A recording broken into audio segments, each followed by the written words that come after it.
Écoutez, on va commencer. Tout d'abord, je suis absolument désolée, mais pour des circonstances indépendantes de ma volonté, je ne peux pas faire ce quatrième cours en présence. Et comme les délais étaient un petit peu courts pour éviter d'annuler, de reporter le cours et de pouvoir continuer dans ce contexte-là, on a décidé de le faire en visio avec toute la tristesse qu'il y a de ne pas être dans la salle avec vous, mais j'espère qu'on va quand même pouvoir passer un bon cours. Et puis, bien sûr, si vous avez des questions, je ne sais pas si on pourra les faire à la fin de ce cours, mais soit les garder pour le cours prochain où je serai de retour, soit par mail. Enfin, voilà, on va trouver une solution. Donc, bienvenue à ce quatrième cours de la chaire neurobiologie et immunité qui, cette année, est centré sur le rôle des interactions neuroimmunitaires dans l'émergence des circuits cérébraux et des pathologies neurodéveloppementales associées. Donc, on a vu pendant les premiers cours vraiment des grands principes de développement des circuits et puis le rôle des microglies macrophages cérébraux dans le développement précoce et en interaction avec l'activité neuronale. Et aujourd'hui, on va un petit peu remettre ces interactions microglies-neurones dans un contexte un peu plus général, d'interaction plus globale avec le reste du système immunitaire et également avec d'autres types de cellules non neuronales, les cellules gliales. Donc, on a vu dans les cours précédents que les microglies, qui sont les macrophages résidents du cerveau, rentrent, colonisent donc le tissu cérébral très tôt au cours du développement. Et en fait, ces cellules participent à plusieurs étapes de développement des circuits, des étapes de construction véritablement des circuits, où les microglies vont participer à la migration, régulation de la migration de certains types neuronaux, la promotion, la formation de synapses excitatrices, mais aussi inhibitrices GABAergiques. Et puis,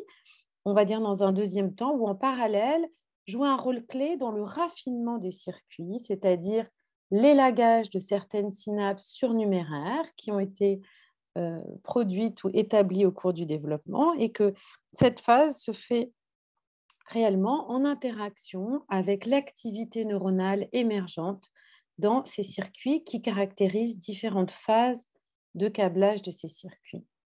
Alors, ce qu'on a vu aussi, c'est qu'en fait, ce rôle à différentes étapes du développement cortical par les microglies repose sur un dialogue neuroimmunitaire qui fait intervenir, on va dire, tout un ensemble de processus. D'une part, les microglies régulent ces différentes phases par la phagocytose, donc l'élimination de certains composés, comme par exemple des synapses, des terminaisons présynaptiques excitatrices, mais aussi la production de facteurs sécrétés qui vont agir sur les tissus avoisinants, des cytokines, des enzymes, etc. Et par ailleurs, les microglies dialoguent finalement, interagissent avec le tissu environnant par des voies de signalisation particulières qui sont caractéristiques de ce dialogue neuroimmunitaire. Donc la voie du récepteur OCSF1, TREM2, une voie qui va permettre de reconnaître la phosphatidylsérine qui est caractéristique de cellules en train de mourir ou de fragments qui ont été modifiés. On a vu aussi l'implication de la cascade du complément, de cytokines, et également que les microglies sont capables de sentir l'activité neuronale, soit directement en captant ou en reconnaissant des neurotransmetteurs, soit en modulant une réponse ou en permettant une réponse à des signaux de type notamment voie de signalisation purinergique. Donc tout ce dialogue repose sur l'expression complémentaire entre les microglies et les neurones de voies de signalisation qui permettent et qui sous-tendent ce dialogue,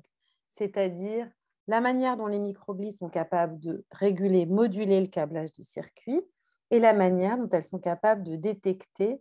les circuits en activité et les synapses, par exemple, à éliminer ou à maintenir. Et donc, ce qu'on va voir aujourd'hui, finalement, c'est, on va dire, une étape un petit peu différente. C'est comment est-ce que tout ce contexte, toutes ces interactions sont modulées à une échelle un petit peu plus, on va dire, un petit peu plus large. En effet, on sait qu'il n'y a pas que les neurones qui participent finalement au fonctionnement des circuits cérébraux. On a vu qu'il y avait d'autres types de cellules gliales, c'est-à-dire non neuronales, qui participent, les astrocytes, mais aussi les précurseurs d'oligodendrocytes et les oligodendrocytes qui génèrent la myéline. Donc, on verra à la fin de ce cours comment est-ce que ce dialogue neurone-activité est important, on va dire, pour l'interaction plus globale avec d'autres cellules gliales. Donc, les macrophages, les microglies rentrent dans le cerveau tôt et interagissent directement avec les neurones. On sait que tout cet environnement local est entre guillemets préservé, restreint, entouré, préservé par cette barrière qui est ici représentée en orange, qui est la barrière hémato-encéphalée, qui finalement fait que les microglies sont les principales cellules immunitaires du cerveau en conditions physiologiques et qu'il y a peu de cellules immunitaires circulantes qui pénètrent à l'intérieur du parenchyme en conditions normales. Et donc, une première question qu'on va aborder aujourd'hui, c'est finalement comment est-ce que ces interactions microglies-neurones au cours du développement vont être modulées soit par des signaux, soit par des types cellulaires qui sont finalement présents en dehors du cerveau, mais qui sont en interaction avec le cerveau, des signaux systémiques corporels, l'inflammation, mais aussi par exemple des signaux issus du microbiote. Comment est-ce que ceux-ci vont influer sur ces interactions locales? Et puis, dans un deuxième temps, on verra aussi que ces signaux immunitaires, qui sont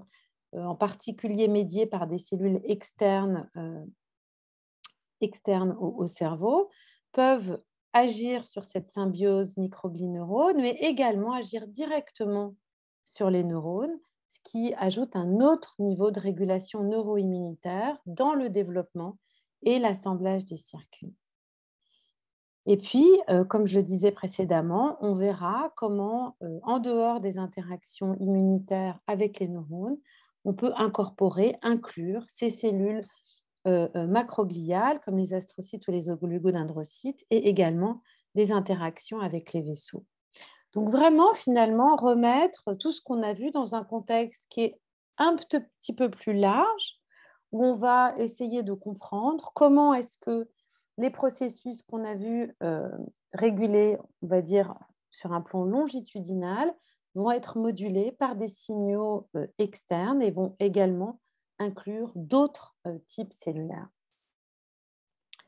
Donc, on va commencer par la première partie qui sont finalement qu'est-ce qui peut agir en amont ou on va dire à l'extérieur de cette interaction entre microglies et neurones et en particulier des signaux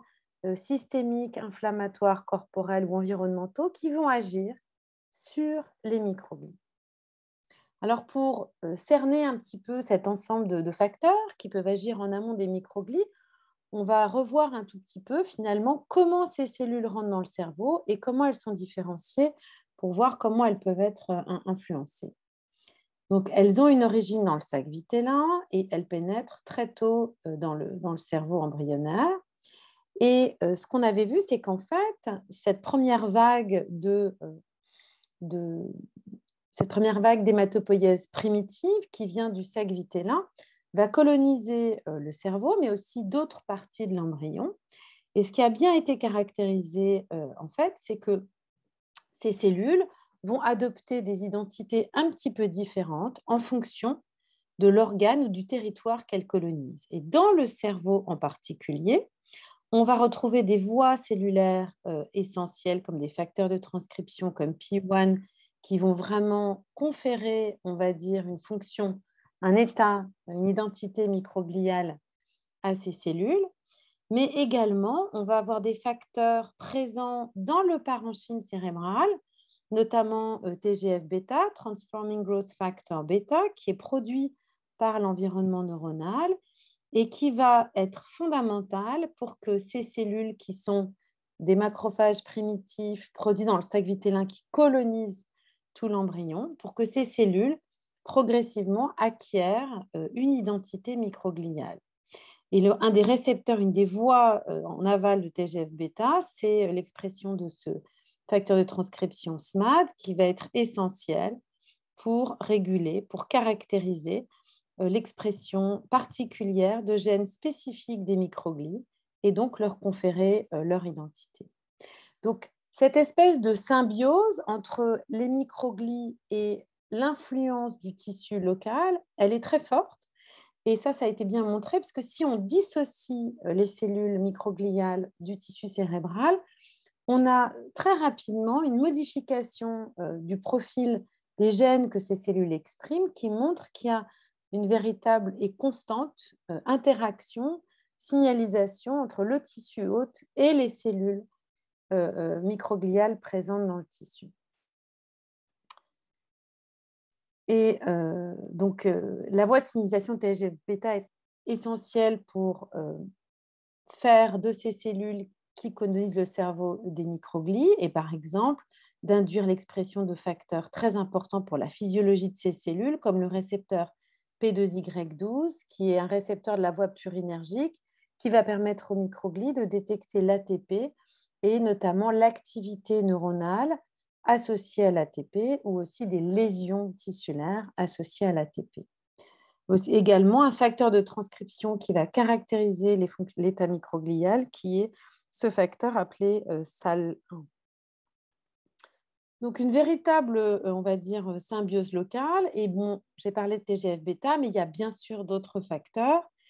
qui restent encore un petit peu, en fait, à vraiment bien caractériser.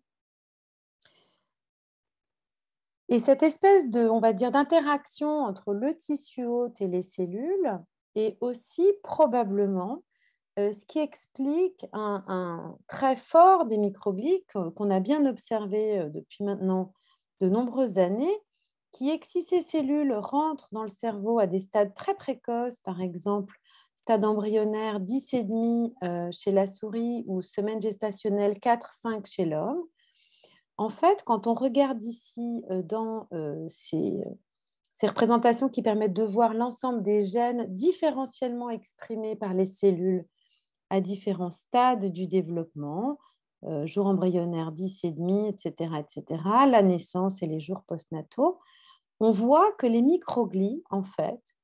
expriment des gènes assez différemment entre des stades très précoces du développement embryonnaire,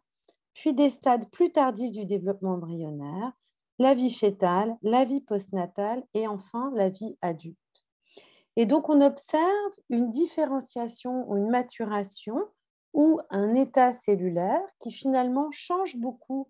au cours du développement et sur une très longue période. Donc, des expériences d'interaction hétérochronique ont montré qu'en fait, cette maturation, et cette modulation en fonction du temps, elle reflète sûrement en partie le fait que l'environnement neuronal, l'environnement cérébral change au cours de ces phases et que donc les cellules microgliales se différencient ou, on va dire, s'adaptent à l'environnement qu'elles ont à ce moment-là. Mais donc, on a vraiment une espèce, on va dire, d'étape de différenciation et d'état cellulaire qui va vraiment être très progressif et varier au cours du temps. Et par exemple, le facteur SAL1 dont je vous ai parlé, qui est caractéristique de l'identité des microglies, on va le retrouver exprimé de manière différentielle et progressivement allumé au cours du développement dans les différentes populations neuronales. Et on voit aussi qu'on a des modulations au cours du temps. Donc, une identité, des profils moléculaires, des capacités qui sont acquises très progressivement et on va dire étape par étape. Et ce qui est bien établi également, c'est que si on a ces différentes étapes de différenciation microgliale, on a dès des phases très précoces du développement prénatal et de la vie prénatale, déjà expression de toute une batterie de facteurs et de récepteurs qui ont collectivement été appelés le sensome et qui permettent aux microglies de détecter des signaux environnants et d'adapter soit les gènes qu'elles expriment, soit leur comportement cellulaire. Donc, on a véritablement cette symbiose qui est réalisée entre les microglies et leur environnement le plus proche. Alors, ces données, c'est chez la souris, mais on a aussi maintenant beaucoup de données d'études transcriptomiques chez l'homme qui montrent que de manière tout à fait similaire, le développement microglial est vraiment étape par étape très progressif avec des phases différentes tout au long de la vie embryonnaire et fœtale et également une expression très précoce de ces facteurs, de ces récepteurs qui sont associés donc au sensome. Et en fait, cette trajectoire développementale qui est assez particulière est quand même, on va le voir, importante pour comprendre comment les microglies agissent et également comment elles peuvent être modifiées par l'environnement ou par d'autres facteurs systémiques. Donc cette trajectoire développementale qui est ici représentée comme un trait, elle pourrait être plus ou moins séquentielle en fonction des étapes. Et encore une fois, elle reflète finalement cette interaction entre l'environnement et les cellules. Ça veut dire aussi que les microglies à un temps t ou à un temps, on va dire t plus 1, ne sont pas tout à fait les mêmes et ne sont pas tout à fait dans le même état. Et ça, on va voir que ça va avoir des conséquences. Une vraie question aussi, c'est de savoir si est-ce que cette interaction et ce dialogue est, on va dire, uniquement médié ou on va dire régulé par des interactions à ce moment-là ou à ce moment-là, ou est-ce que ce qui se passe plus tôt peut avoir une incidence sur l'identité, la spécification des cellules microgliales. Et en fait, on voit que c'est le cas, c'est-à-dire que on a des modifications épigénétiques qui apparaissent dans les cellules microgliales au cours du développement et des modifications épigénétiques sont importantes pour le développement, la trajectoire développementale de ces cellules. C'est-à-dire modifications épigénétiques, c'est-à-dire des modifications soit des différentes histones présentes associées qui vont être modulées et vont permettre la maturation des cellules, soit on a aussi des marques directement sur l'ADN, des marques épigénétiques qui vont être déposées dans certaines régions, dans certains contextes, notamment en lien avec leur activité de phagocytose et qui vont évoluer ou marquer en fait la trajectoire développementale des microglies. Donc, ce n'est pas seulement une symbiose à chacun des instants entre les microglies et le tissu neural, c'est aussi un historique qui fait que les événements vécus par les cellules microgliales vont pouvoir, via des modifications épigénétiques, impacter sur les facteurs que ces cellules expriment un petit peu plus tard. Alors ça, c'est très important parce que finalement, ça a vraiment on va dire, deux conséquences fondamentales sur l'effet que peuvent avoir des modifications ou des perturbations ou juste des facteurs systémiques dans le contexte de cette trajectoire développementale microgliale. D'abord, ça veut dire que le même signal ou la même perturbation, en fonction de ce qu'on regarde, à deux moments différents, par exemple ce moment-là et ce moment-là, vont pouvoir avoir des effets différents sur ces cellules, puisque à ce moment-là et à ce moment-là, les cellules ne sont pas exactement les mêmes, n'expriment pas forcément exactement les mêmes récepteurs, ne sont pas exactement dans le même état et peuvent donc avoir une réponse différente. Donc ça veut dire par exemple qu'une perturbation des microglies à un stade très précoce ou à un stade plus tardif va pouvoir avoir un effet différent sur ces cellules.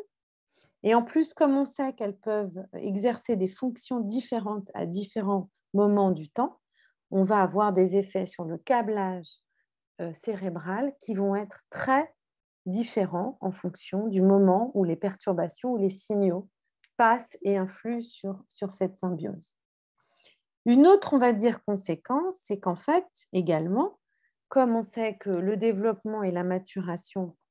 de ces cellules peut être influencé par des variations ou des signaux, des modifications épigénétiques, un signal à un moment donné ou une perturbation à un moment donné va pouvoir influer sur la trajectoire développementale à plus ou moins long terme de ces cellules et les modifier parfois avec une perturbation embryonnaire ou périnatale qui va influer sur l'état de ces cellules, même par exemple dans la descendance adulte. Donc ça, c'est quelque chose qu'on retrouve et qu'on va retrouver et dont on va parler notamment dans les cours 5 et 6 où on va s'intéresser à des conséquences de certaines perturbations sur l'émergence de la fonctionnalité chez l'adulte dans des contextes pathologiques. Maintenant, on va un petit peu regarder finalement quel type de signaux ou de facteurs ou de perturbations peuvent moduler les microglies, mais aussi moduler l'interaction des microglies avec les cellules avoisinantes. Et donc, le premier signal auquel on va s'intéresser, c'est l'inflammation, qui est un signal systémique dans ce contexte-là et qu'on va considérer comme étant un signal en partie physiologique et en partie pathologique. Alors, qu'est-ce que c'est que l'inflammation? C'est une réponse immunitaire à une infection par un virus, par une bactérie, qui va déclencher une réponse corporelle avec des cytokines qui sont produites dans le sang et qui vont agir de manière très locale et de manière plus systémique. Et dans le contexte du développement des circuits cérébraux, on peut penser à deux types d'inflammation relativement, on va dire, classiques observées. D'une part, une inflammation périnatale, postnatale, qui peut être liée à notamment à des perturbations pendant l'accouchement et certaines lésions ou perturbations de la formation du cerveau. Et ça, on y reviendra dans les cours 5 et 6. Mais on a aussi finalement des événements plus particuliers qui sont des infections qui surviennent pendant la gestation et des infections qui peuvent être liées à des virus ou des bactéries qui ne passent pas forcément la barrière placentaire et n'infectent pas le fœtus, mais vont déclencher chez la mère une réaction immunitaire et des cytokines circulantes et déclencher ce qui a été appelé dans la littérature maternal immune activation, une activation immunitaire maternelle avec la présence de nombreuses cytokines circulantes. Et ces modèles ont globalement été très bien caractérisés. C'est-à-dire que la présence locale ou systémique de différents types de cytokines a vraiment été montrée comme ayant un effet fort sur des populations microgliales dans différents contextes, en agissant via des signaux immunitaires très particuliers, comme par exemple l'interleukine 6, mais d'autres facteurs, d'autres cytokines et d'autres interleukines. Donc, on reviendra sur ces modèles un petit peu plus en détail, puisque ce sont des modèles qui ont été proposés comme étant reliés avec des pathologies neurodéveloppementales, notamment des pathologies du trouble associées au trouble du spectre autistique. Donc, on reviendra en détail sur ces modèles, mais réellement, l'inflammation présente à différents stades du développement va moduler l'activité des microglies. Et les moduler, on va dire, de manière au moment où cette réaction se produit, mais vont également avoir un effet à long terme sur la trajectoire microgliale. Et là, il y a un nombre extrêmement important, extrêmement large d'études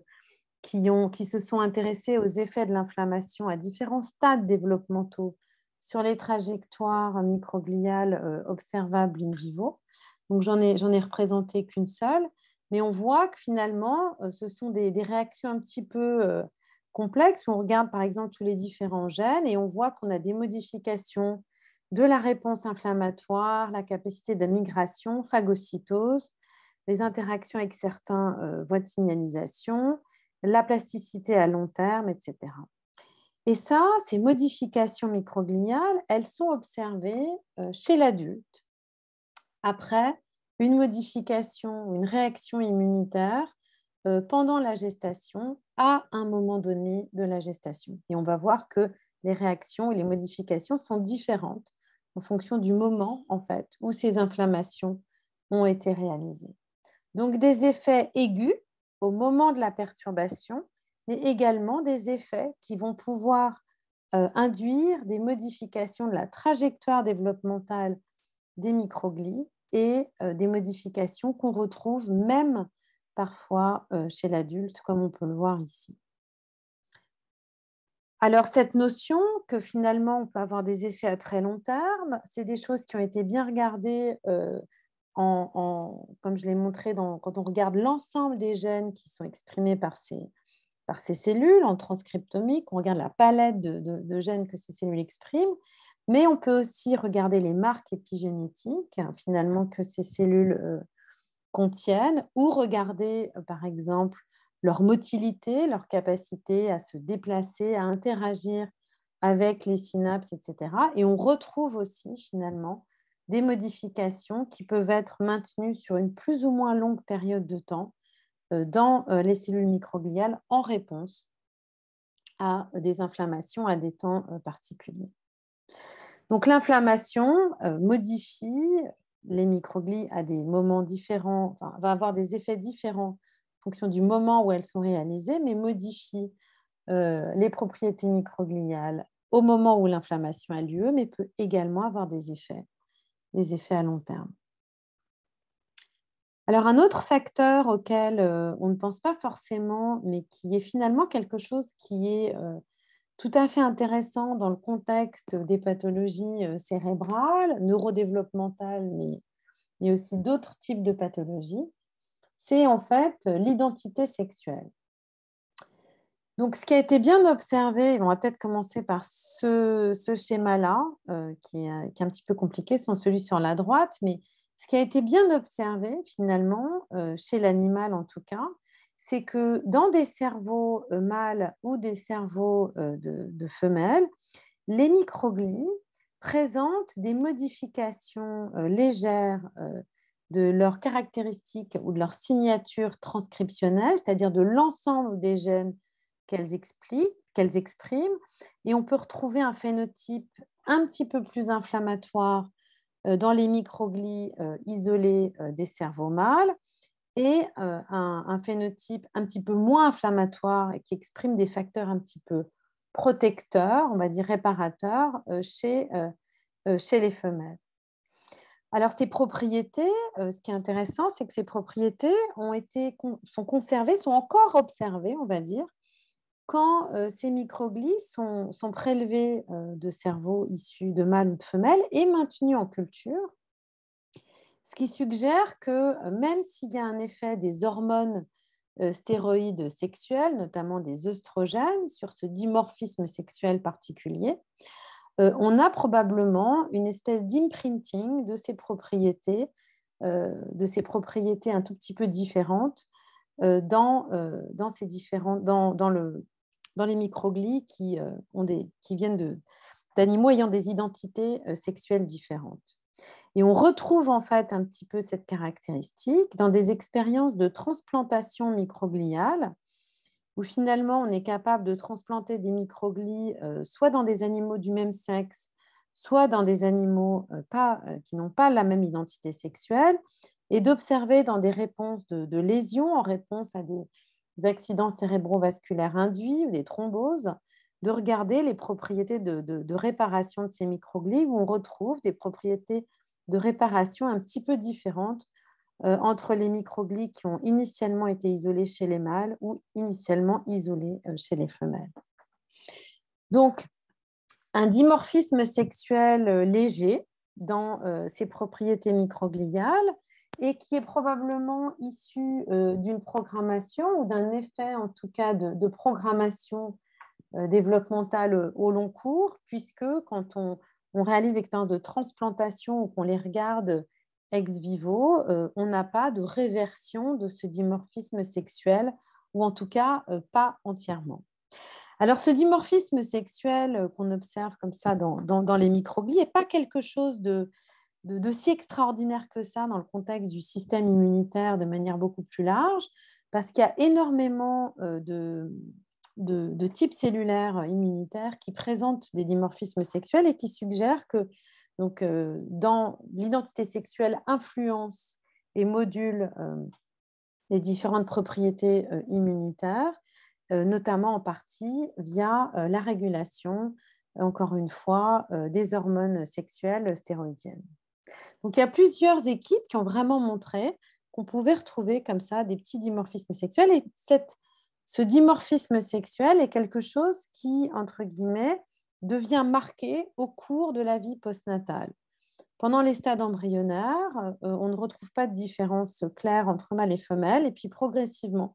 au cours de la vie postnatale, on voit ces deux types cellulaires un petit peu diverger en fonction de si on regarde chez les mâles et les femelles. Donc, pour l'instant, ces données sont assez claires chez l'animal. Et chez l'homme, c'est un petit peu plus,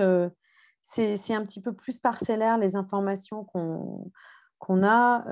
et d'essayer de voir si vraiment il y a un dimorphisme sexuel dans ces cellules, en fonction de l'identité sexuelle. Donc, des signaux inflammatoires et corporels qui vont légèrement influencer sur les propriétés et les caractéristiques de ces cellules et ce qu'elles peuvent faire ensuite dans les circuits. Alors, un autre facteur qui a été vraiment bien étudié ces dernières années, c'est l'influence du microbiote. Alors, le microbiote, c'est l'ensemble des micro-organismes qui colonisent l'ensemble des micro-organismes qui colonisent l'organisme d'un individu. Donc, il y a le microbiote, c'est un ensemble de bactéries, mais aussi ça peut être des champignons. Ça peut être tout un tas de micro-organismes qui sont présents dans différentes régions. Là, bien sûr, c'est la flore intestinale, mais il y a aussi les poumons, la peau, d'autres régions où vraiment on va retrouver des microbiotes particuliers. Et on sait que le microbiote est essentiel pour l'éducation de plusieurs types de cellules immunitaires, notamment les cellules immunitaires associées à ces organes barrières. Par exemple, donc encore une fois, le système digestif, mais aussi la peau, les poumons, etc. Et en fait, ce qui a été observé maintenant de manière tout à fait étonnante depuis, on va dire, 7 ans, 7-8 ans, c'est que réellement, on va avoir une modification des microglies présentes dans le cerveau en fonction de la composition et de la complexité du microbiote présent c'est ici chez l'animal. Et donc, on voit des modifications qui vont aller d'une organisation cellulaire particulière, une ramification, mais aussi, encore une fois, des profils transcriptomiques ou des capacités de phagocytose. Donc, alors, comment est-ce que des micro-organismes présents notamment dans l'intestin, mais aussi, encore une fois, dans d'autres organes, peuvent modifier, moduler les cellules immunitaires qui, elles, sont présentes dans le cerveau. Donc ça a été, on va dire, une grande, une grande question, puisque finalement, c'est relativement loin. Et donc, il y a plusieurs possibilités, soit une modification, on va dire, via des circuits neuronaux, par exemple le nerf vague qui innerve l'intestin, soit, par exemple, des métabolites qui peuvent circuler à partir notamment des organes périphériques, comme le système digestif, et rejoindre la circulation sanguine et agir de manière distale, directement ou indirectement, sur les microglies présentes dans le cerveau. Et en fait, les deux ne sont pas à exclure, mais pour l'instant, on va dire, ces dernières années, ce qui a été bien montré, c'est que des composés systémiques, donc qui rejoignent la circulation sanguine, ont été vraiment impliqués fortement dans cet effet microbiote sur les microglies présentes dans le cerveau. Donc, par exemple, on a des petits composés qui sont liés à différents composés qu'on va retrouver dans l'alimentation, qu'on va retrouver donc, dans le système digestif et qui vont pouvoir passer dans la circulation sanguine et se lier à un récepteur qui s'appelle AHR, arylhydrocarbone récepteur, et qui va ensuite permettre la régulation transcriptionnelle directement. Et donc, ces ligands, ces petits ligands qui vont pouvoir se retrouver dans la circulation sanguine, il a été montré qu'ils sont présents sur les microglies et sur les astrocytes et que l'activation de ces ligands en lien avec l'interaction du microbiote et leur modification dans la circulation sanguine peut modifier donc l'état microglial. Un autre facteur qui a été vraiment bien caractérisé ces dernières années, ce sont les acides gras à chaîne courte qui sont le résultat d'une interaction entre les fibres et les différentes colonies microbiotiques et qui vont permettre de produire différents composés qui vont agir sur les cellules intestinales, qui vont ensuite agir via différents relais jusqu'aux cellules microgliales présentes dans le cerveau. Et par exemple, ce qui a été bien montré l'année dernière, c'est que donc l'acétate, qui est un de ces acides gras à chaîne courte et qui est donc dérivé de l'interaction entre le microbiote intestinal et la présence et les intestins qui va conduire à la production de ces métabolites microbiens. Donc l'acétate est capable d'agir sur les cellules du système nerveux en interaction et d'agir notamment ensuite, directement ou indirectement, sur la maturation microgliale et directement sur sa capacité métabolique, mais également sur la modification épigénétique de ces cellules. Donc un axe véritablement qui, je dirais, met en évidence la propriété que vraiment ont ces cellules immunitaires cérébrales, qui est d'intégrer une capacité absolument fascinante d'intégrer des signaux qui viennent du corps, identité sexuelle, signaux inflammatoires, état, composition du microbiote intestinal en interaction avec la circulation sanguine, et donc d'être finalement des véritables portes d'entrée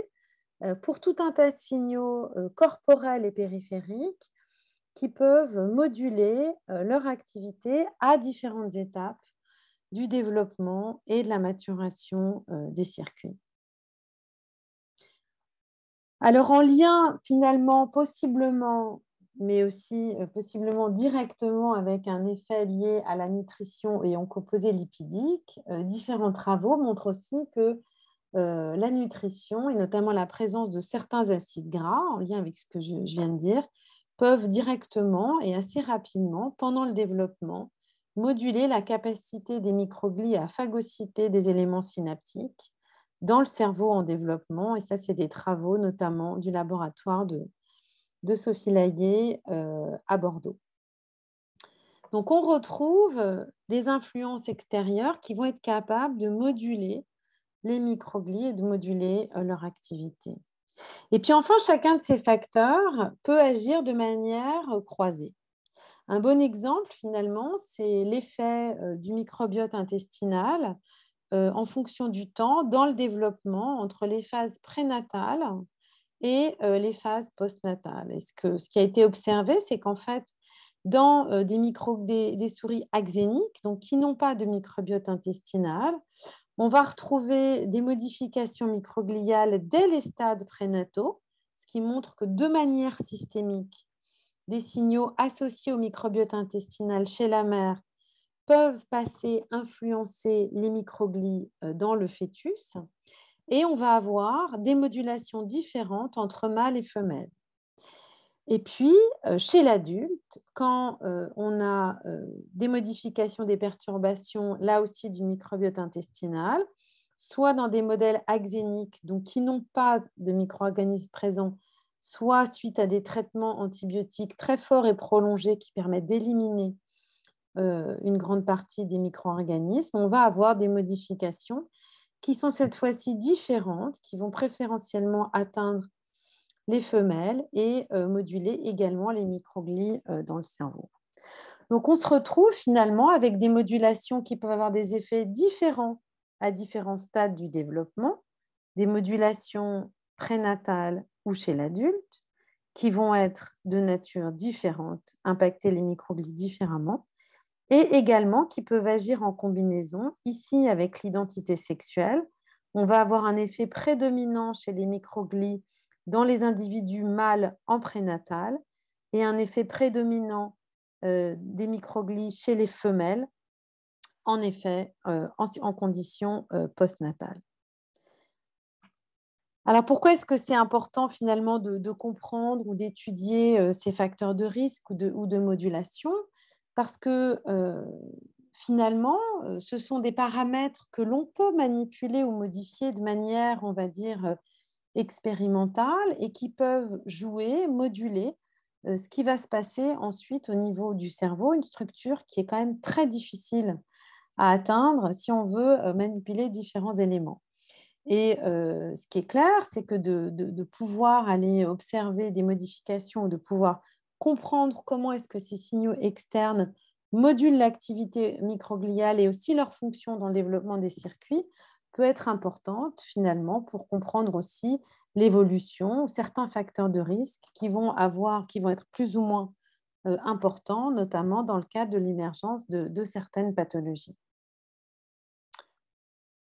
Donc, on va dire une symbiose entre microglies et neurones en développement qui est clairement influencée par des signaux qui vont pouvoir moduler, changer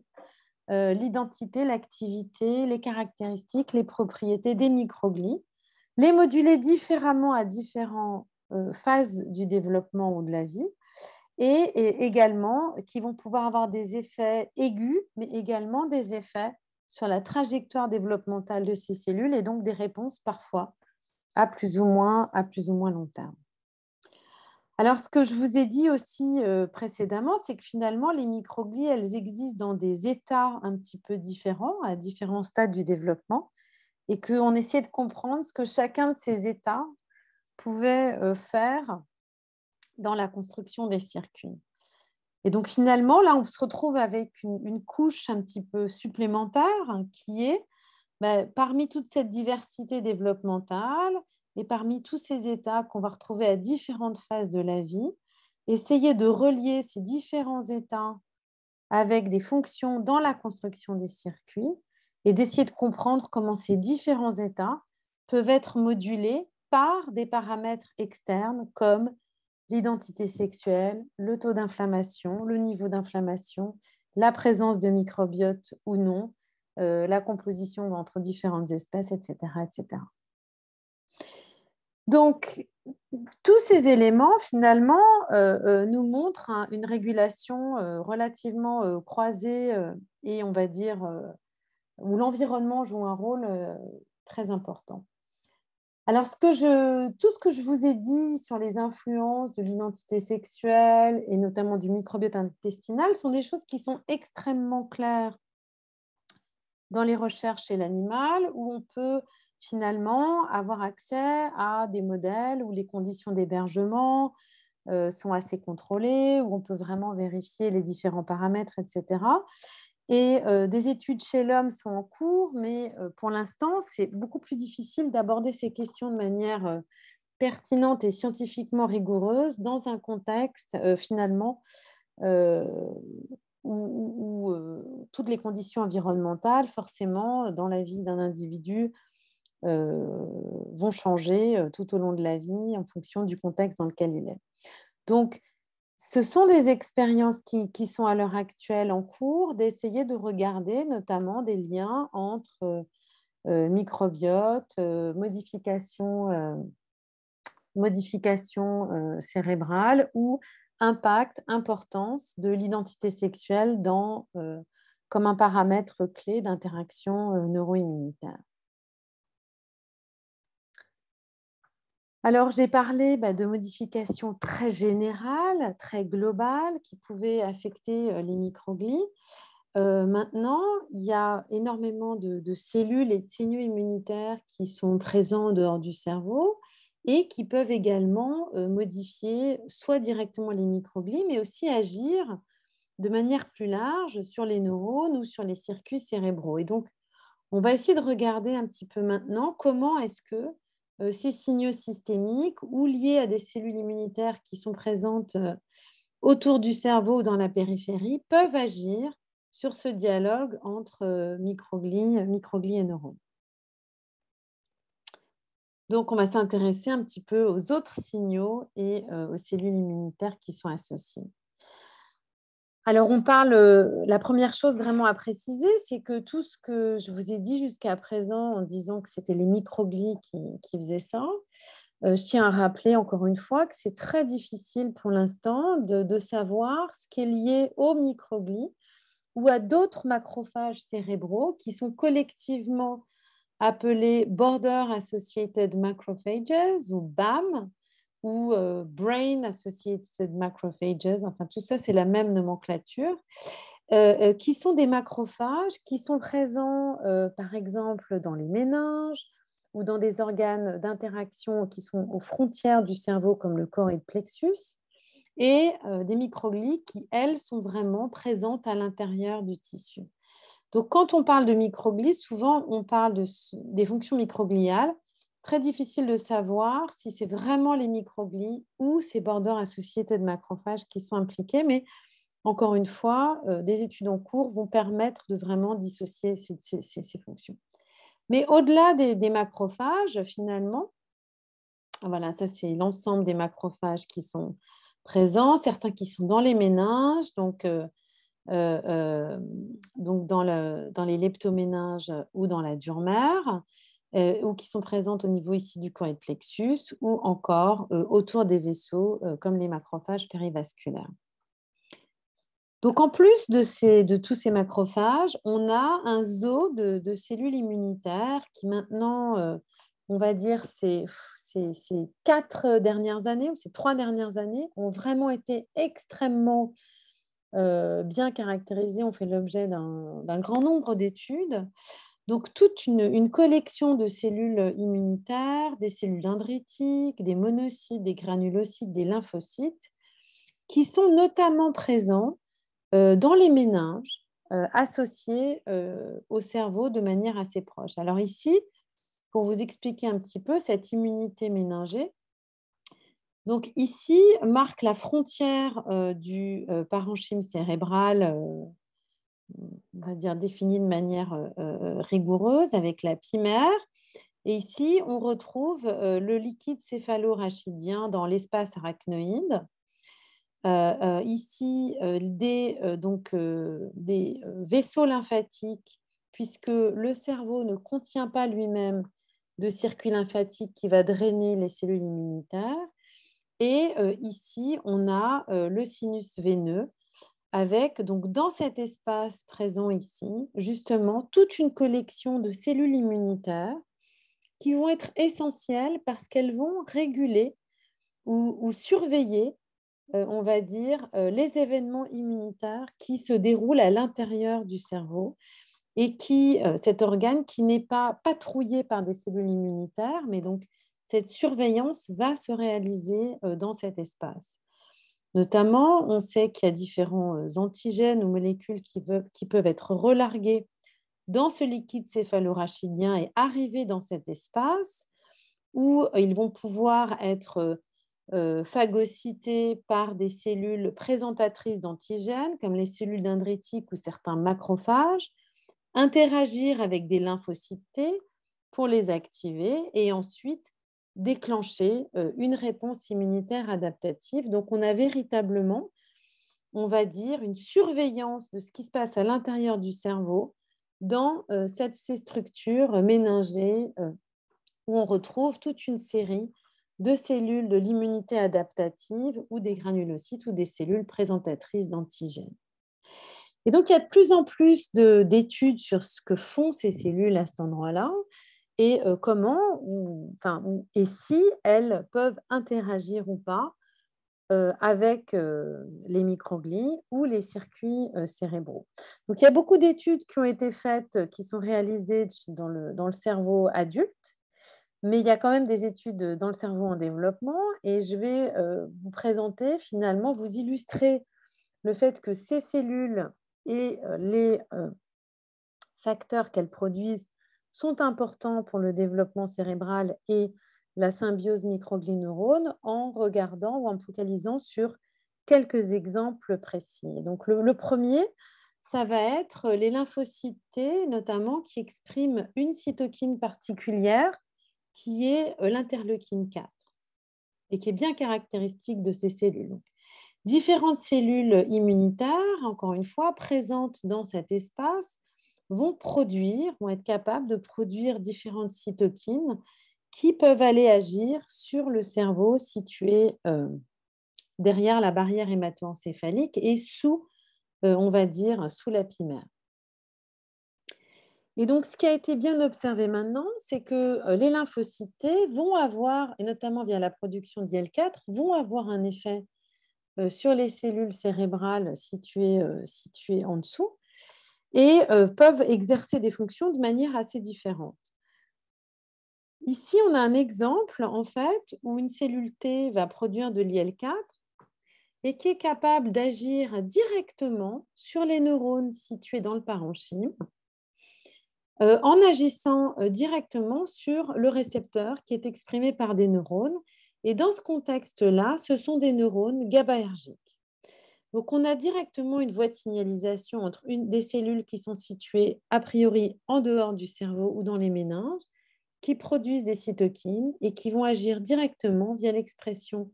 d'un récepteur à ces cytokines dans des neurones particuliers, avec une modification notamment de l'acquisition de certains comportements, comme une réponse à la peur contextuelle ou une plasticité synaptique. Donc, cette fois-ci, indépendamment de l'implication microgliale, on a un dialogue entre des cellules immunitaires qui ne sont a priori pas ou très peu présentes dans le cerveau, plutôt situées aux frontières du cerveau, avec les neurones qui sont présentes cette fois-ci dans le parenchyme cérébral. Et on peut même identifier la nature des neurones qui sont impliqués dans ce processus et dans ce contexte, dans un processus de mémorisation. En parallèle, ce qui a été montré par le laboratoire d'Adrian Liston, c'est que ces cellules T qui peuvent produire de l'IL-4, enfin les CD4, peuvent aussi être importantes ou moduler la différenciation des cellules microgliales et notamment cette maturation développementale dont je vous ai parlé. Donc, dans ce contexte-là, l'hypothèse est qu'il y aurait quelques petites cellules CD4, les lymphocytes T qui seraient présentes dans le parenchyme cérébral et qui pourraient agir directement sur les microglies. Donc ça, c'est encore des études, on va dire, qui restent à être pas confortées dans l'idée que les lymphocytes ont un effet sur la maturation ou sur la modulation microgliale, mais plutôt d'essayer de dissocier si cet effet est lié à la présence de cellules lymphocytaires dans le parenchyme, même en très petit nombre, ou si c'est vraiment un effet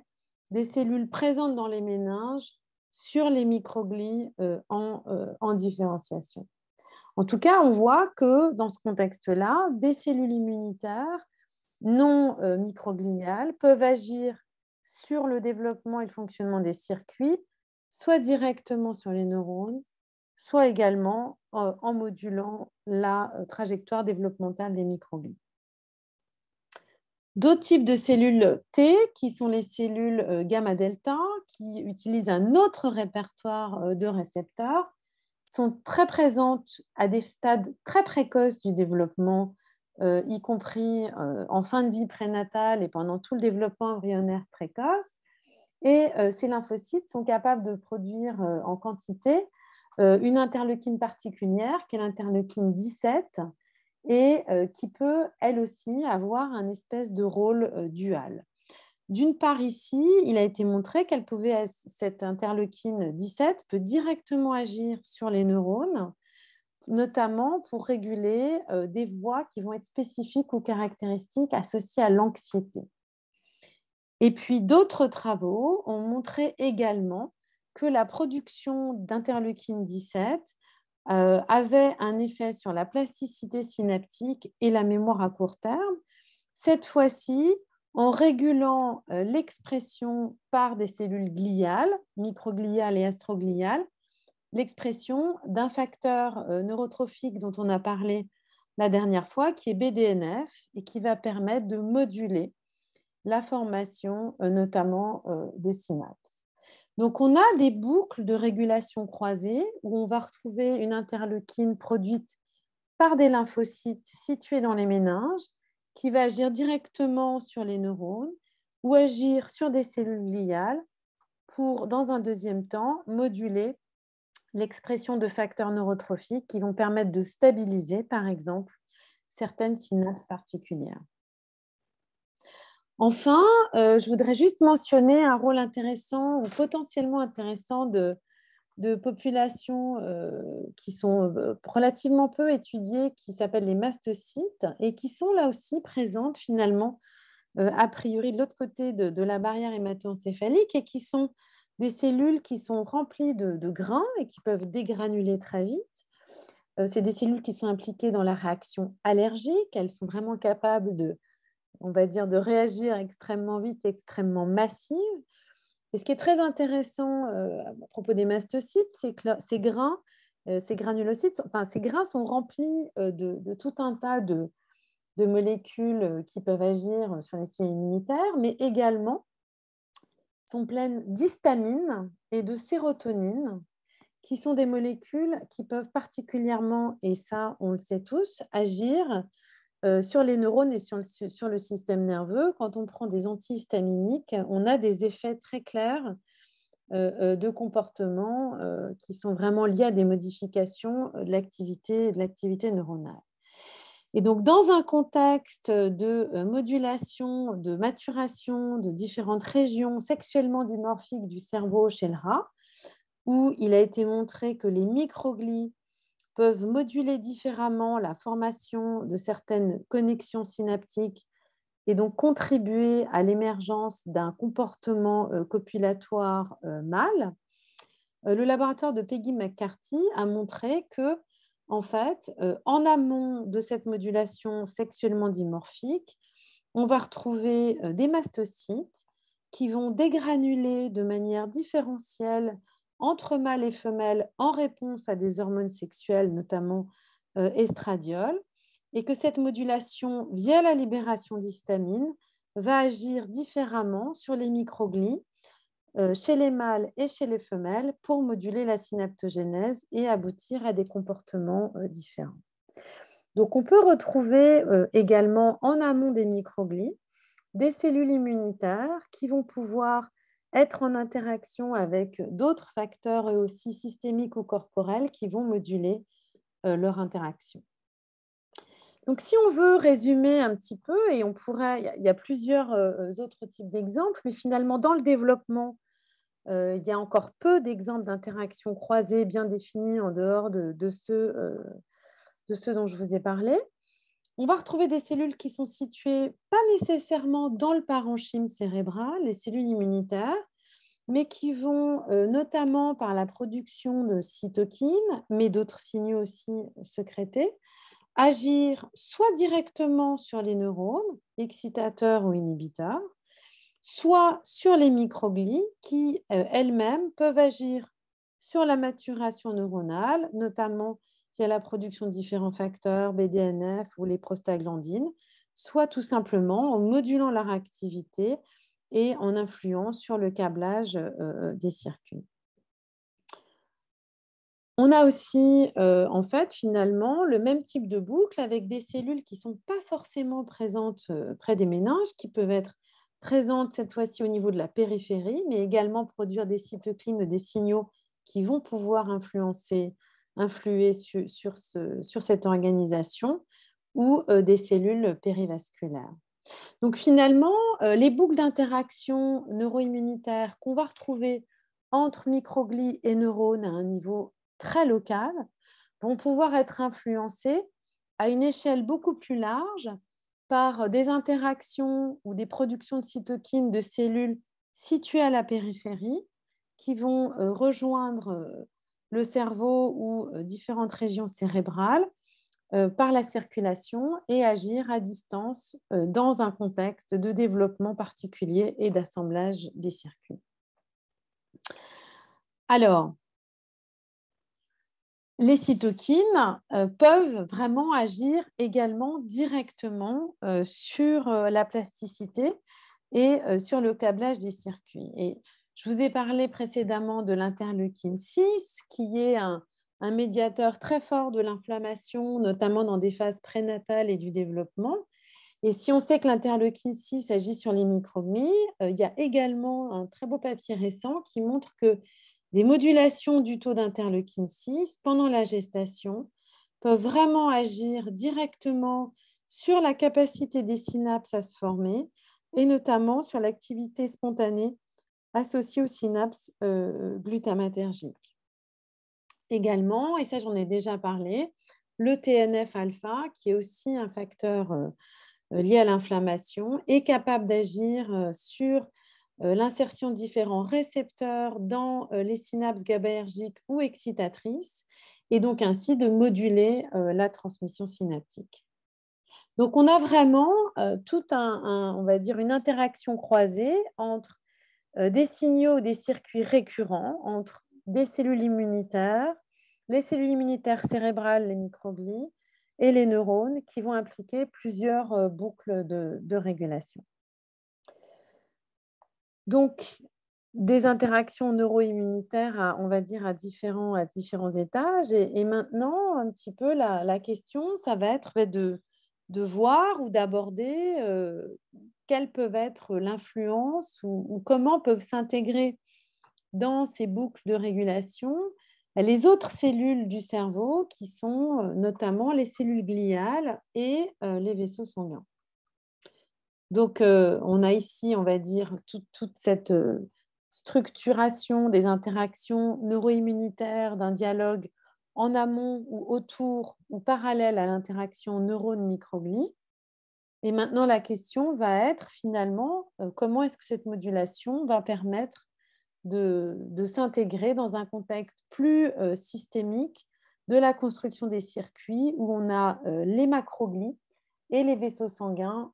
aussi également qui sont présents dans le cerveau en développement. Alors, une grosse différence entre les microglies et les macroglies, c'est que les macroglies, en général, ce n'est pas vrai pour toutes, certains précurseurs d'oligodendrocytes sont générés assez tôt, mais les macroglies, notamment les astrocytes ou les oligodendrocytes, apparaissent plus tard au cours du développement. Et une bonne raison à ça est ce que l'on appelle le switch neuroglial. C'est-à-dire que les astrocytes, les oligodendrocytes, etc., sont générés par les mêmes progéniteurs que l'ensemble des neurones dans le cerveau, mais en majorité, les progéniteurs commencent à produire des neurones. Et puis, une fois qu'ils ont produit, entre guillemets, les neurones qu'ils devaient produire, ils se mettent à produire des cellules gliales. Et donc, en fait, pour cette raison-là,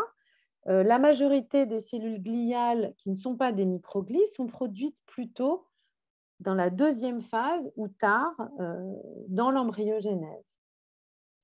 Et c'est ça qui explique aussi potentiellement que tôt au cours du développement, les microglies étant un petit peu les seules cellules gliales cérébrales présentes, elles pourraient avoir un rôle soit prépondérant, soit un petit peu différent ou plus large de ce qu'on observe plus tard.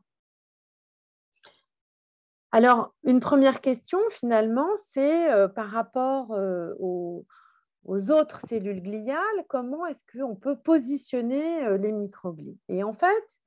pendant très longtemps, une grande partie des fonctions associées aux microglies étaient déjà, ou en parallèle, des fonctions qui ont été progressivement associées aux astrocytes. Donc, les astrocytes, ce sont des cellules gliales qui vont tapisser elles aussi le tissu cérébral chez l'adulte, former même un véritable réseau qui va être essentiel pour un support métabolique, la régulation des ions, etc. Et puis,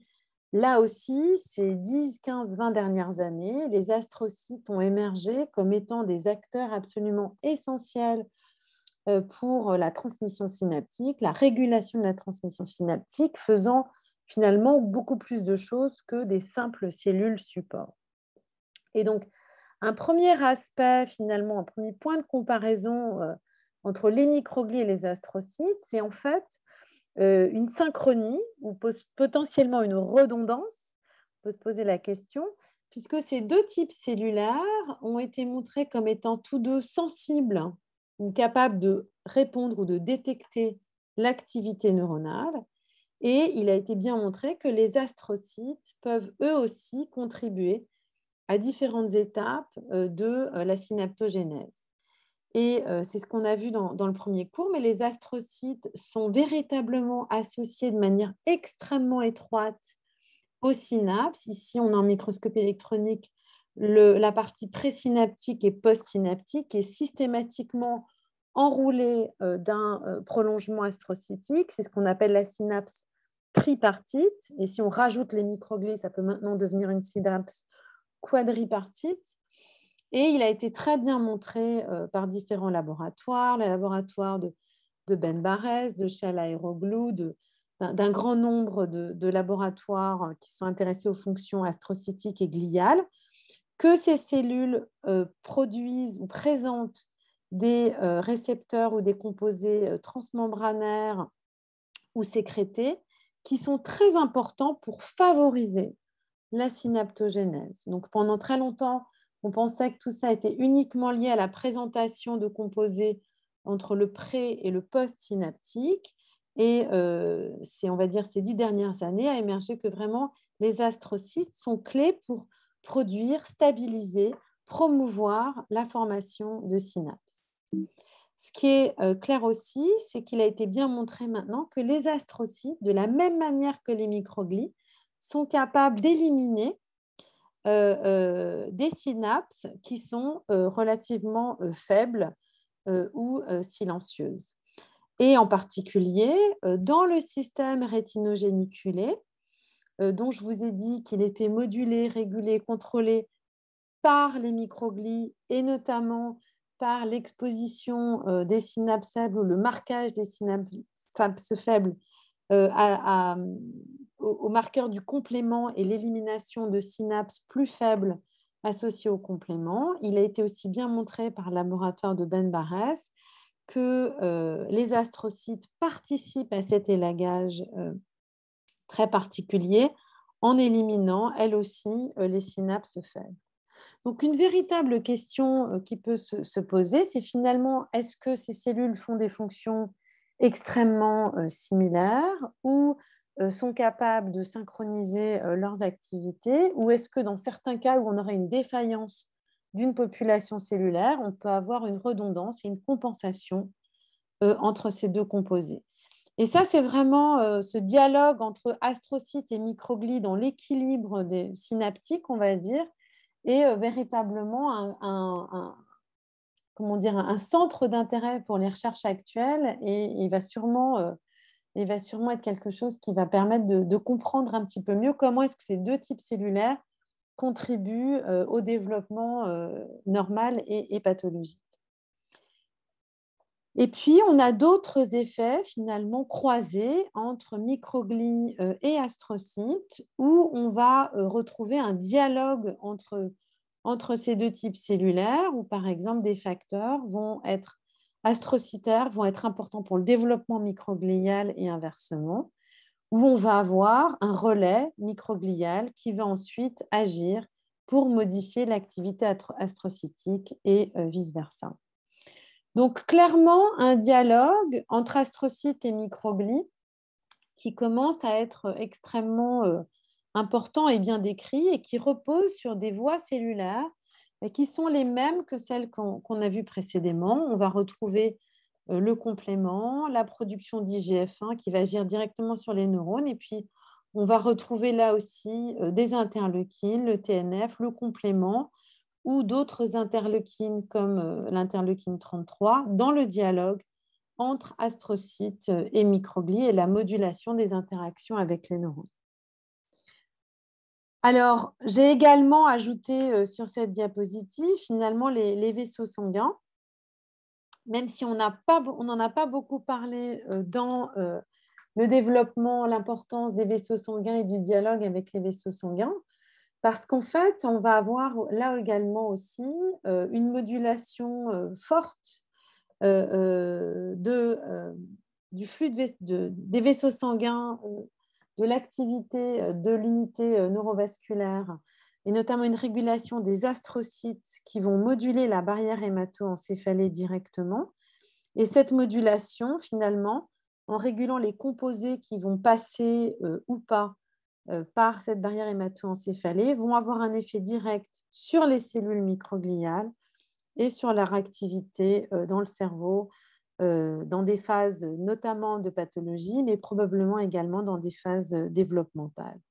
Donc, on retrouve là aussi, dans la régulation de ce qui passe de la circulation sanguine dans le tissu cérébral, on va dire une modulation forte de la voie d'entrée de tous les signaux systémiques que j'ai mentionnés en début de cours et qui peuvent influer l'identité ou l'état ou la fonction microgliale. Donc, un dialogue extrêmement important entre ces cellules gliales et les vaisseaux sanguins qui commence à émerger, mais dont on va dire dans l'importance pendant les phases précoces de développement commence juste à être, on va dire, évaluée, caractérisée. Alors après, l'autre grande, on va dire, famille de cellules gliales, c'est vraiment les OPC. Donc, quand je dis OPC, c'est les précurseurs d'oligodendrocytes, qui sont des cellules qui vont donc être générées dans le cerveau, vont être capables de se déplacer, d'aller rejoindre certains axones et de former ici, ce que l'on voit ici, cette gaine de myéline, c'est-à-dire un ensemble de couches lipidiques qui va permettre d'augmenter la transmission de l'influx nerveux et accélérer la vitesse de transmission de l'influx nerveux. Alors, pourquoi est-ce que je différencie les OPC et la myélinisation? Parce qu'en fait, de plus en plus, ces cellules précurseurs émergent comme des cellules qui sont capables de jouer des rôles dans la régulation du développement des circuits, de faire des choses un petit peu en interagissant avec leurs voisines, de réguler l'activité électrique, d'interagir avec les microglies, etc., d'être des cellules support. Finalement, un rôle pratiquement, on va dire, pas indépendant, mais additionnel à ce qu'elles peuvent faire par la suite dans le contexte de la prolifération, la production d'oligodendrocytes et de leur capacité à myéliniser. Donc, l'interaction entre les microglies et la myéline est vraiment quelque chose d'extrêmement fort, puisque toutes les pathologies démyélinisantes, notamment auto-immunes et inflammatoires comme la sclérose en plaques, ont vraiment permis de révéler un dialogue extrêmement fort entre les microglies, les macrophages résidents du cerveau et les oligodendrocytes, leur capacité à proliférer, leur capacité à produire de la gaine de myéline et à réparer une myéline déficiente. Par ailleurs, ce qui a été bien montré aussi, c'est qu'on sait que la myéline, finalement, peut être régulée par l'activité électrique et peut être importante dans des mécanismes ou des processus d'apprentissage comme des apprentissages moteurs ou de la consolidation de la mémoire spatiale. Donc, un lien entre activité émergente dans les réseaux, myélinisation, démyélinisation et implication des oligodendrocytes et des microglies à ces différentes étapes. Alors, ce qu'on a bien vu dans les cours précédents, c'est ces différentes phases de maturation des OPC et des oligodendrocytes qui permettent de faire cette gaine de myéline, mais qui peuvent être également éliminées par des pathologies ou dans certains contextes de dégradation, et les oligodendrocytes, les EPC, qui sont capables de proliférer, de produire des oligodendrocytes qui peuvent venir remyéliniser selon un processus qui est très proche de la myélinisation développementale. Donc, on a vu que des états microgliaux particuliers, ces fameuses Axon Tract Associated Microglia, ou ATM, qui sont présents dans la substance blanche développementale et expriment des facteurs particuliers, sont aussi présents dans le cervelet, sont très précisément localisés dans cette substance blanche, cette matière blanche, dans des phases de prémyélinisation. Et il a été bien montré par les laboratoires de Ben Barres et Eva Stevens que ces cellules étaient importantes pour réguler le nombre de précurseurs d'oligodendrocytes, peut-être de certains astrocytes, en éliminant par phagocytose ces différents composés. Et ce qui a été bien montré depuis aussi, c'est que cette capacité des microglies, ce dialogue entre microglies et OPC, est important pour réguler le nombre d'OPC qui vont être présents et la capacité des cellules, des OPC qui va rester ensuite à myéliniser les axones qui sont encore présents dans un contexte de myélinisation développementale. Donc, on a un rôle vraiment de dialogue entre les microglies et les OPC qui va permettre de réguler le nombre de précurseurs de progéniteurs, mais aussi le processus de myélinisation. Et on a également vu que ce processus de myélinisation est probablement modulé, notamment par la production d'IGF-1 de ces cellules, qui va permettre d'aboutir à la formation d'une gaine de myéline plus ou moins épaisse et plus ou moins bien définie dans ces structures, cette matière blanche en développement. Donc, on a tout un dialogue croisé, finalement, entre ces microglies qui vont être capables de moduler dans un contexte développemental la présence d'OPC et leur capacité à myéliniser. Et ce qui est bien étudié en ce moment, c'est dans un contexte de dégénérescence et de remyélinisation, les interactions croisées qu'il va y avoir entre les microglies, les OPC, les oligodendrocytes et des astrocytes qui sont présents. Et en fait, cette dernière couche où on peut regarder les interactions cette fois-ci entre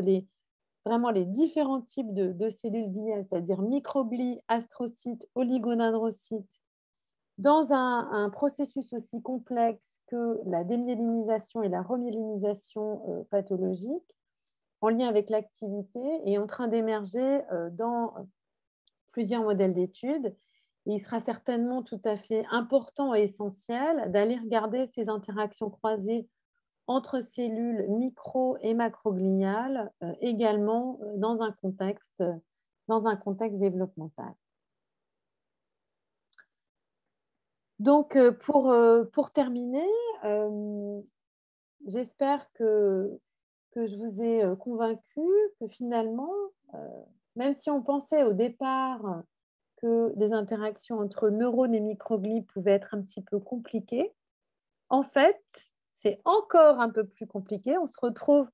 dans un contexte d'interaction locale entre des cellules immunitaires et des neurones en construction, que cette symbiose ou ces interactions développementales vont évoluer au cours du temps, au cours de ces séquences développementales de câblage des circuits, et que cette espèce de symbiose va être sous l'influence d'un grand nombre de facteurs systémiques, qui peuvent être des facteurs physiologiques, comme l'identité sexuelle, la présence du microbiote, la nutrition, etc., mais également de signaux qui peuvent aller jusqu'aux pathologiques, comme des signaux inflammatoires forts, avec une implication, on va dire, dans cette régulation d'autres cellules du système immunitaire, celles qui sont présentes dans les méninges, mais qui peuvent aussi être présentes à la périphérie. Et enfin, qu'il est assez important, et on commence juste, mais quand même assez important, de comprendre non seulement ces interactions neuro-immunitaires à l'échelle locale, mais aussi sous l'influence de signaux systémiques, et d'inclure dans ces interactions des cellules macrogliales comme les astrocytes et oligodendrocytes qui vont avoir des fonctions importantes dans la modulation de l'activité cérébrale, soit en modulant la transmission synaptique, soit en régulant la barrière hémato-encéphalée et la myélinisation pour ce qui concerne les oligodendrocytes. Donc un schéma qui commence à émerger de manière assez précise, mais qui va être absolument, essentiel d'avoir à l'esprit, pour les questions qu'on va aborder dans les cours 5 et 6 et qui sont finalement: comment est-ce que des dérégulations de la mise en place de ces interactions croisées, va, pouvoir contribuer à l'émergence de différentes pathologies, au cours du développement, pathologies neurodéveloppementales et on s'intéressera, finalement à différentes pathologies, mais de manière un petit peu, croisée. Des pathologies, troubles du développement, troubles du spectre autistique, également des troubles de type schizophrénique avec, en perspective la question d'étudier, de soulever la question de l'importance, ou la contribution, potentielle de perturbations neuro-immunitaires dans l'émergence, de ces pathologies à différents stades du développement. Voilà, c'est fini pour aujourd'hui. Je suis vraiment désolée d'être, devant mon écran et de ne pas pouvoir être, dans la salle, de discuter, de répondre aux questions. Je ne sais même pas s'il y a possibilité de faire des questions, sinon peut-être, les faire la prochaine fois ou par email. Pour les étudiants, je signe toutes les feuilles, la semaine prochaine ou s'il y en a qui ne sont pas là la semaine prochaine, ils peuvent les envoyer également par mail, il n'y a aucun problème et puis, bah, je vous souhaite une bonne soirée et je regrette que ce cours ait dû être, en visio, mais il n'y avait pas d'autres solutions. Voilà, merci beaucoup.